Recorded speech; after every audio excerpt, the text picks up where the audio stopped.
Chicken biryani, mutton biryani, mushroom biryani இப்படி பல வகையான பிரியாணிக்கு சூப்பரான சைட் டிஷ் பிரிஞ்சால் கிரேவி எப்படி பண்ணலான்னு பார்க்கலாம். ஒரு கடாயில் எண்ணெய் ஊற்றி 1/2 ஸ்பூன் மிளகு போட்டுக்கோங்க. மிளகு நல்லா பொரிஞ்சதுக்கப்புறம் 2 வெங்காயம், 1 தக்காளி, 2 பச்சை மிளகா, 1 ஸ்பூன் இஞ்சி பூண்டு பேஸ்ட், 1/4 ஸ்பூன் மஞ்சள் பொடி, தேவையான அளவுக்கு உப்பு இதெல்லாம் போட்டு நல்லா கிண்டி விட்டுக்கோங்க. நல்லா வதங்கினதுக்கப்புறம் கட் பண்ணி வச்சுருக்க கத்திரிக்காய் போட்டு கத்திரிக்காயும் எண்ணெயிலே நல்லா வதங்கணும்.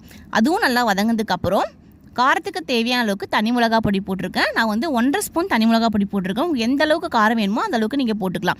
ஒரு லெமன் சைஸ்க்கு புளி வந்து கரைச்சி வச்சுருக்கேன், அதையும் இதில் ஊற்றிக்கலாம். ஊற்றி நான் மிக்ஸ் பண்ணிவிட்டு கேஸ் வந்து மீடியம் ஃப்ளேமில் வச்சுக்கோங்க.